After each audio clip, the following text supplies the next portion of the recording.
Mes chers amis, la volonté est une des plus belles facultés de l'âme. Elle nous révèle notre liberté, puisqu'avant d'agir, notre volonté discute si elle doit vouloir dans un sens ou dans l'autre. Elle nous révèle notre puissance, puisque c'est elle qui domine et règle les passions du cœur et nous rend maîtres de nous-mêmes. Tous, nous avons une volonté, mais tous, nous ne sommes pas des hommes et des femmes de volonté. Le trop grand nombre, malheureusement, agit selon les expressions du moment, sans chercher à se former un caractère, une volonté vraie. Vous allez vous-même être juge.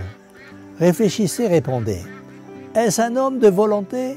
Le volontaire, qui agit selon ses goûts plus ou moins fantaisistes et a l'impudence de suivre toutes ses impressions, ses impulsions. Réfléchissez, répondez. Est-ce un homme de volonté? Le capricieux qui veut aujourd'hui et ne veut plus demain. Il change même plusieurs fois en quelques minutes parfois. Est-ce un homme de volonté? L'entêté qui tient à ses idées, d'autant plus qu'il a moins de raison. Ne cherchez pas à le convaincre. Plus vous lui apporterez de lumière, plus il ferme les yeux. Vos raisons d'ailleurs, à ses yeux, ne valent rien. Est-ce un homme de volonté? L'autoritaire, qui n'admet pas qu'une volonté autre que la sienne domine et qui par conséquent ne sait pas et ne veut jamais obéir. Est-ce un homme de volonté? L'arrogant, qui habituellement a beau langage, se drape dans sa dignité, ne vous parle qu'avec hauteur et dédain et qui confond sa volonté avec son orgueil. Est-ce un homme de volonté?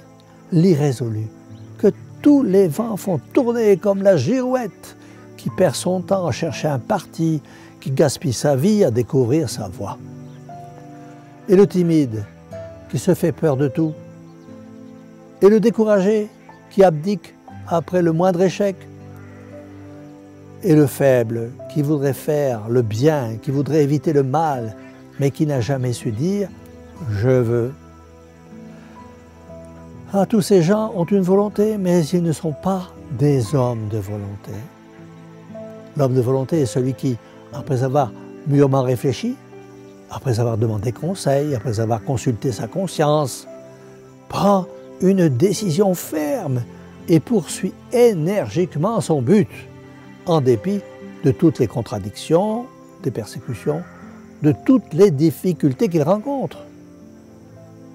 Tout au long de l'histoire de l'humanité, nous voyons des hommes extraordinaires remplis de volonté. Voyez ces âmes de bonne volonté. Le petit Drouot, étudié à la lueur du four de la boulangerie de son père. Il passe de brillants examens et conduit à la victoire les armées de Napoléon. Lui qui avait pris la maxime de saint François d'Assise, faire le bien où l'on est. Le général Drouot faisait toujours confiance à la divine providence. Homme de prière, son livre de chevet était l'imitation de Jésus-Christ. Et Christophe Colomb, pendant les 2 mois de traversée de son premier voyage d'Amérique, lutte contre le découragement de tout l'équipage qui veut rebrousser chemin. Regardons la volonté de Sainte Claire. Sainte Claire, en dépit de ses parents qui ne voulaient pas qu'elle rentre au couvent, rejoignit saint François et pleine de courage et de volonté. Elle quitta sa famille et la maison de ses parents pour devenir la première religieuse de saint François. Que dire de ces saintes carmélites de Compiègne qui, voulant rester fidèles à leurs saintes règles, ont préféré mourir sur l'échafaud. Filles de foi, filles remplies de volonté. Que dire du Saint-Père Damien qui, rempli de volonté, sciait des troncs entiers pour construire des églises parmi un peuple de lépreux abandonnés de tous jusqu'à la mort. Et que dire de cette femme volontaire qui se mit au service des mourants, des malades, dans ce pays de misère qu'est l'Inde, Sainte Marie-Thérèse de Calcutta, qui fut une femme forte et remplie de volonté pour mettre en pratique l'évangile de Jésus-Christ. Mes chers amis, vous aussi, vous serez des femmes et des hommes de volonté, des femmes et des hommes de bonne volonté, qui prenant des résolutions pour vous sanctifier, les mettrez en pratique, même si parfois il vous faudra faire violence pour revenir dans le bon chemin. Les gens de tout âge et de tout mérite qui sont des hommes et des femmes de volonté sont aussi des femmes et des hommes qui aiment Jésus, Jésus-Christ et sa très sainte mère, qui veulent tout simplement, tout humblement, leur faire plaisir. Il n'y a rien de plus beau et de plus grand que de vouloir faire plaisir au bon Dieu et à sa sainte mère, et par là même, faire plaisir à ceux qui vous entourent. Daigne Notre-Dame des Anges, que saint François a vénérée avec tant d'amour, vous combler de ses grâces et vous suivre tous les jours pour vous soutenir dans votre désir de mieux faire.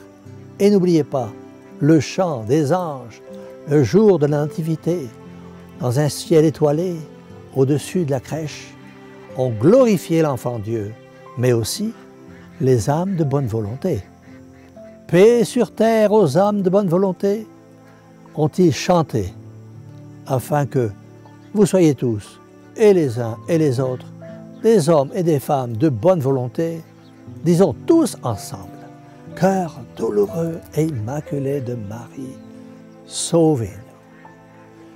Et que la bénédiction du Dieu Tout-Puissant, Père, Fils et Saint-Esprit, descende sur vous tous et y demeure à jamais. Ainsi soit.